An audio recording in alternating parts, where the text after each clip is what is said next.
हे what's up guys, welcome back once again. So दोस्तों, आज की कहानी जो एक्सप्लेन करने जा रहे हैं उसका नाम है विलेज। ये कहानी है माया नाम की लड़की की जो अपने हर रोजमर्रा के खर्चों को पूरा करने के लिए एक टोलिंग बूथ पर काम करती है। लेकिन आज उस एरिया में काफी कम गाड़ियां आई हैं, पर एक गाड़ी है जो हर रोज आती है और उसमें बैठा हुआ शख्स माया को तंग भी करता है, जिससे कि वो बहुत परेशान रहती है। और इसी वजह से उसने अपनी सबसे करीबी दोस्त डैनी को भी इस बारे में बताया, पर उसे कहना है कि वो उसे इग्नोर करे। लेकिन आज तो हद हो गई है। वो आदमी अपनी कार से उतरकर माया के पास आता, पर यहाँ गौर करने वाली बात ये थी कि वो आदमी उसे रायू नाम से पुकारता है और कहता है। लेकिन माया इन सब बातों से इनकार कर देती है और चिल्लाते हुए कहती है कि यहाँ से चली जाओ, पुलिस आ रही है, मैंने कॉल कर दिया। तो आदमी चुपचाप वहां से तो चला जाता है। लेकिन कुछ ही देर बाद माया देखती है कि वो एक बड़ा सा चाकू लेकर उसकी तरफ बढ़ रहा है। अब ये देखकर वो घबरा जाती है और बूथ से बाहर निकलकर भागने लगती है। लेकिन वो आदमी उसे पकड़ लेता और उसे मारने वाला था, लेकिन तब तक वहां पुलिस आ जाती है। लेकिन इतनी देर में उसने उसके पैरों में एक चाकू मार दिया था, जहां पर उसे एक चोट का निशान दिखता है। शायद ये निशान उसके पास से जुड़ा हुआ। समय बीत जाता, माया ने वो जॉब छोड़ दिया। उस हादसे के बाद अब उसने अपनी दोस्त डैनी के साथ एक बिजनेस कर लिया है, पर वो कुछ खास चल नहीं रहा है। कुछ दिनों के बाद माया को उसकी आंटी के पास एक फोटो मिलता है जो कि उसके मॉम डैड का था, और फोटो में वो भी थी। लेकिन दोनों की नजर इनके पीछे बने घर पे जाती है जो माया के पेरेंट्स का था। इसके बाद जब वो उस फोटो को पलटते हैं तो उन्हें वहां उस घर का एड्रेस भी मिलता है, और उस फोटो में लिखा था रायू, यानी कि वो आदमी सच बोल रहा था। अब माया का असली नाम रायू है, लेकिन उसे इतना सब कुछ कैसे पता था, वो उसे मारना क्यों चाहता था, ये सब आपको पता चल जाएगा। अब दोनों के दिमाग में एक आइडिया आता है कि क्यों ना वो इस घर को क्लेम करे और उसे बेचकर जो भी पैसे मिले वो अपना बिजनेस में लगा दे। लेकिन इसके लिए उन्हें गांव जाना होगा, क्योंकि शायद वहां किसी पे इसके डॉक्यूमेंट मौजूद हो। लेकिन तभी माया को कुछ महसूस होता है। जब वो वॉशरूम जाकर देखती है तो उसके पैर में वही कट से एक पेपर बाहर आ रहा था। अब उस छोटे से नोट को वो बाहर निकालती है जिसमें कुछ लिखा हुआ था, इसलिए वो उसकी फोटो क्लिक कर लेती है। अब वो डैनी को अपने साथ चलने के लिए मना लेती है, और इसके बाद वो लोग बस में बैठ जाते हैं, जहां माया अपने को पैसेंजर को वो नोट दिखाती है और उसके बारे में पूछती है। वो देखकर कहता है कि ये एक रक्षा कवच है जो आत्माओं को दूर रखता है। लेकिन आखिर ये माया के पैर में कैसे पहुंचा, वो भी स्किन के अंदर कैसे पॉसिबल हो सकता है। इधर माया को सड़क के किनारे 3 बच्चियां बार बार दिखाई दे रही थी, जो कौन थी और यहाँ इतनी रात में क्या कर रही थी, ये किसी को पता नहीं है। इसके पीछे भी एक वजह है जो आपको आगे पता चलेगी। फाइनली ये लोग बस स्टॉप पर पहुंच जाते हैं, लेकिन विलेज तक जाने के लिए कोई टांगे वाला राजी नहीं था, और बड़ी मुश्किलों बाद उन्हें एक आदमी मिलता है जो चलने के लिए मानता है।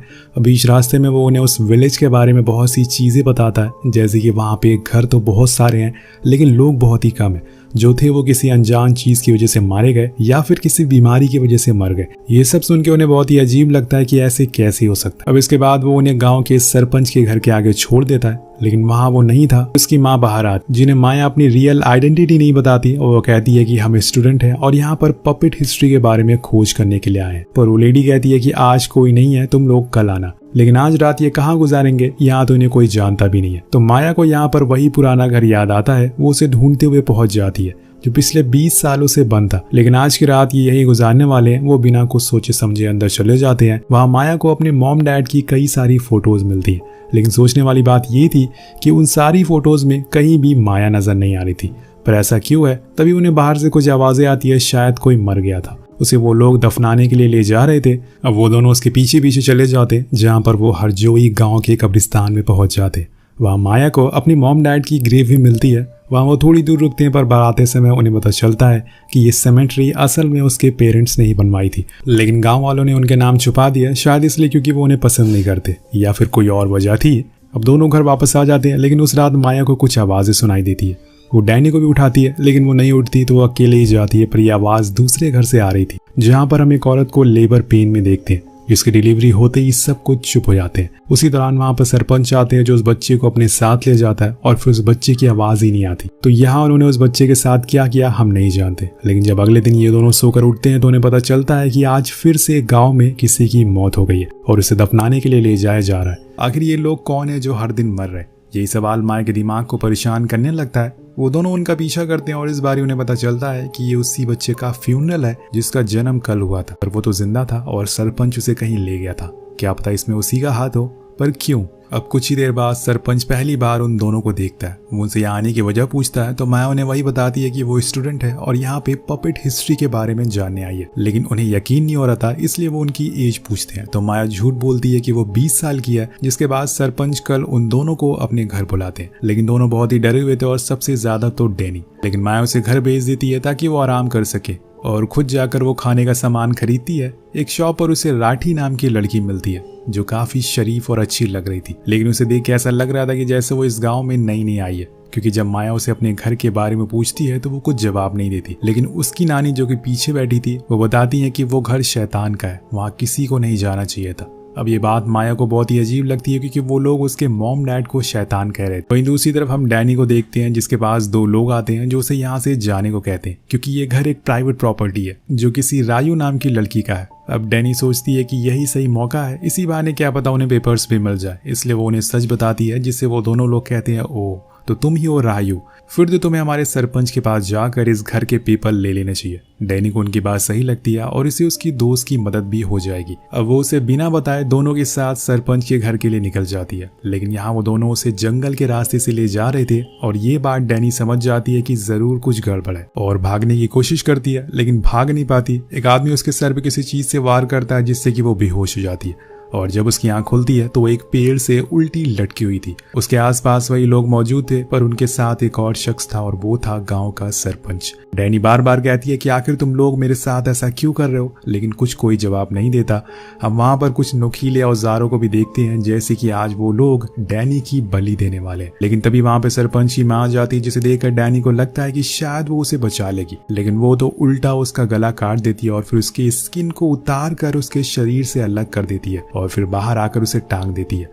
लेकिन आखिर ये सब हो क्या रहा है, ये कि शैतान की बात कर रहे हैं। दूसरी तरफ जब माया घर आती है तो डैनी उसे कहीं दिखाई नहीं देती, इसलिए वो घबरा जाती है और उसे ढूंढने के लिए बाहर जाती है। यहाँ तक कि सरपंच के घर भी जाती है, लेकिन वो उसे बहुत ही आसानी से झूठ बोल देता है कि उसे नहीं पता और कहता है कि तुम टेंशन मत लो, मैं कुछ लोगों को भेजता हूँ। शाम से रात हो जाती है, लेकिन डैनी का कोई अता पता नहीं था। माया एक बार फिर से सरपंच के घर जाती है, लेकिन वहाँ किसी तरह का प्रोग्राम हो रहा था। सभी लोग बहुत ही खुश थे। वहाँ माया को भी वो 2 लोग मिलते हैं जिन्होंने डैनी को मारा था। अब वो उससे भी पूछती है, लेकिन वो लोग भी उसे बातों में भटका देते हैं, जिससे माया की अब दिक्कतें और बढ़ने लगती है। वो घर आती है और रोने लगती है क्योंकि उसकी वजह से डैनी यहाँ पर आई थी। उसी दौरान एक बच्ची उसके पास आती है जो उसे बताती है कि पास वाले घर में एक औरत माँ बनने वाली है। तो माया उसके पीछा करते हुए उस घर में पहुंचती है, जहाँ की खिड़की से वो जो देखती है उसके तो होश उड़ जाते हैं। एक औरत ने बिना स्किन वाले बच्चे को जन्म दिया था जो बहुत ही डरावना लग रहा था। वहाँ पे सरपंच भी मौजूद था जो उस बच्चे को पानी में डुबाकर मार देता है और ये देखकर माया की रूह कांप जाती है। उससे कुछ हल्की सी आवाज निकल जाती है जिससे कि सभी को पता चल जाता है कि बाहर कोई है। पर वहाँ उस बच्चे का बाप सरपंच से कहता है,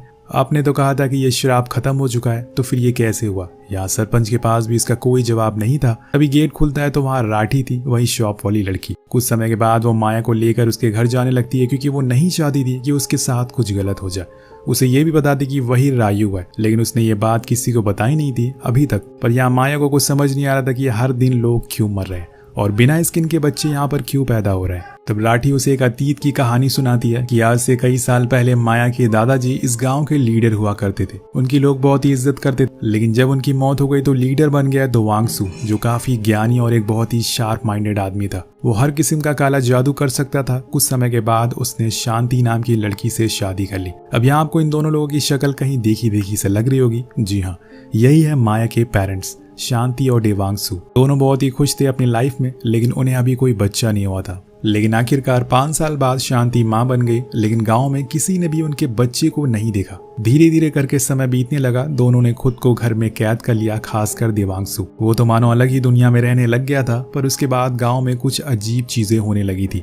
एक एक करके 3 छोटी बच्चियां गायब हो गई। किसी को कुछ पता नहीं था कि असल में वो कहाँ गई। पर एक दिन देवांगसु अपनी छोटी सी बेटी रायू के साथ सालों बाद घर के बाहर निकलता है और सभी उसकी बेटी को देखकर हैरान थे। पूरे गांव में अलग अलग बातें फैलने लग गई थी। उनके घर की नौकरानी निया, जो कि सरपंच की माँ है, वो सबसे कहने लगी थी कि मैंने देवांगसु को कोई ब्लैक मैजिक करते हुए देखा है। शायद उनकी बेटी को कोई बीमारी है, लेकिन यह बात उनसे जाकर कोई नहीं कर सकता। सभी उससे डरते हैं। लेकिन एक दिन गांव में बहुत ही भयंकर चीज होती है। जब सभी लोग देवांगसु का पपेट शो देख रहे थे, तभी उसके अंदर किसी की आत्मा आ जाती है और वो वहां बैठे एक एक करके सभी लोगों को मारने लगता है। यहाँ तक कि अपनी बीवी को भी। लेकिन एक मेड ने रायू को बचा लिया और सिटी ले आई। तब से ही लेके आज तक इस गांव में श्राप चढ़ गया है जिसमें हर न्यूबॉर्न बेबी बिना स्किन के पैदा होता है, और ये आज से नहीं बल्कि पिछले 20 साल से होते हुए आ रहा है। सरपंच का कहना है कि इस श्राप को खत्म करने के लिए उन्हें उस आदमी की बेटी यानी कि रायू की स्किन एक लेदर पपेट से बनाना होगा, जिसके बाद ये श्राप खत्म हो सकेगा। वहीं दूसरी ओर गांव वालों को पता चल चुका था कि उन्होंने गलत लड़की को मार दिया है, वरना अभी तक श्राप खत्म हो जाना चाहिए था, और इसीलिए वो रायू को ढूंढना शुरू करते हैं। वो राठी के घर भी जाते हैं लेकिन उसने उसे छुपा लिया था। उनके जाने के बाद राठी उसे बताती है कि ये लोग तुम्हें मारे बिना नहीं छोड़ेंगे, इसलिए तुम्हें यहाँ से भागना होगा। यहाँ राठी को पहले से ही पता था कि माया ही रायू है, लेकिन वो फिर भी उसकी मदद करती है क्योंकि उसकी दादी ने उसे बताया था कि ये श्राप कभी भी खत्म नहीं हो सकता है, पर एक श्राप को दूसरे श्राप में बदला जा सकता है। अभी हमें एक और चीज पता चलती है, जो आदमी माया को मारने के लिए शहर गया था वो राठी का हस्बैंड था, क्योंकि वो नहीं चाहता था कि उसका बेटा भी स्किनलेस पैदा हो, जिसे कि हमने कहानी के शुरुआत में देखा था। लेकिन राठी इन सब बातों पर यकीन नहीं करती, इसलिए वो उसे लेकर गांव के बाहर जाने लगती है। लेकिन तभी गांव वाले उसे देख लेते हैं और उनके पीछे पड़ जाते हैं। उसी समय माया को न जाने क्या हो जाता है और वो वहीं गिर जाती है, और तभी उसके सामने 3 बच्चियों की आत्मा आती है। ये असल में वही लड़कियां थी जो 20 साल पहले गायब हो गई थी।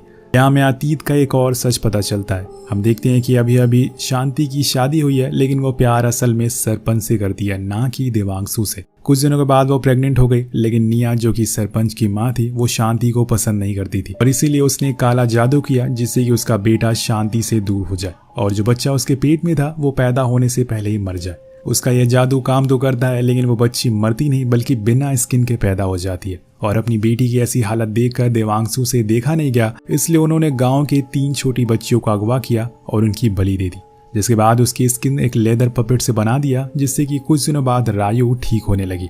लेकिन ये बात निया को पसंद नहीं आई, इसलिए उसने अपने बेटे को झूठी कहानियां बताकर उसे अपने वश में कर लिया और देवांशु का खून करवा दिया। तब से ही लेके आज तक ये तीनों बच्चियों की आत्मा यहाँ भटक रही है। अब वो माया को तब से ही दिख रही है जब से उसने अपने पैर के कट से वो पेपर निकाला था, जो कि उसके डैड ने डाला था। वो असल में एक रक्षा कवच था। जिस दिन वो निकला उस दिन से ही माया को वो सब दिखने लग गया था, वो तीनों बच्चों की आत्मा। अब वो आत्मा उन्हें बताती है कि तुम्हें हमारे कंकालों को, हमारी स्किन को बस दफनाना है, जिसके बाद ये श्राप खत्म हो जाएगा और सभी को मुक्ति मिल जाएगी। वो कंकाल अभी भी उनके घर में मौजूद है। माया ऐसा ही करती है, वो बेसमेंट से इन तीनों बच्चियों के कंकाल को बाहर निकालती है और फिर उन्हें दफना देती है। लेकिन इसके बाद भी निया को चैन नहीं था, क्योंकि उसे रायू के दादाजी ने कभी वो इज्जत नहीं दी जिसकी कि वो हकदार थी। इसलिए वो अब माया को मारना चाहती है। अब वो उसे पकड़ लेती है और उसी तरह से लटका देती है जैसे डैनी को लटकाया था। लेकिन इस बार माया सरपंच को बताती है कि उसने श्राप को सही कर दिया है, अब कोई बच्चा ऐसा पैदा नहीं होगा। लेकिन किसी को यकीन नहीं हो रहा था। अब वो उसे मानने वाला था कि तभी वहां एक लेडी आकर सरपंच को बताती है कि श्राप खत्म हो गया है, हमारा बच्चा नॉर्मल पैदा हुआ है। तब माया सरपंच से कहती है कि मैं आपकी ही बेटी हूँ, लेकिन आपकी माँ ने आपके ऊपर काला जादू किया। अब ये सब जानने के बाद सरपंच पागल हो जाता है। उसे यकीन ही नहीं होता कि उसकी माँ ने उसके साथ ऐसा क्यों किया। वो खुद को मान लेता है और अपने बेटे को मरता हुआ देखकर उसकी माँ भी खुद को मान लेती है। अब मियाँ अपनी जान बचाकर रोड की तरफ भागती है और एक ट्रक में बैठकर शहर आ जाती है। अब कहानी 1 साल बाद आगे बढ़ती है। हम फिर से उसी गांव को देखते हैं जहाँ पर कुछ ठीक था, और अब कई सारे नए लोग भी यहाँ पर रहने के लिए आ रहे थे। और वहीं हम दूसरी तरफ एक प्रेग्नेंट लेडी को भी देखते हैं, पर तभी वहां उसे शीशे में निया की आत्मा दिखाई देती है। उसी दौरान उसके पेट से बच्चा बाहर आ जाता है और तब हम निया की आत्मा को देखते हैं जो उस बच्चे को खा रही थी। यानी कि राठी की नानी की बात सही थी, ये कर्स, ये श्राप कभी ठीक नहीं होगा, बस किसी दूसरे श्राप में बदल जाएगा। यहाँ भी ऐसा ही हुआ था। निया की आत्मा इस पूरे गाँव में घूमेगी और जो भी बच्चा होने वाला होगा वो उसे ऐसे ही खा जाएगी। इसी के साथ ये कहानी खत्म हो जाती है। आपको ये कहानी कैसे लगी नीचे कमेंट करके जरूर बताएगा। अगर इसी तरह की और कहानियां सुनना चाहते हैं तो सब्सक्राइब जरूर करिएगा। Peace out.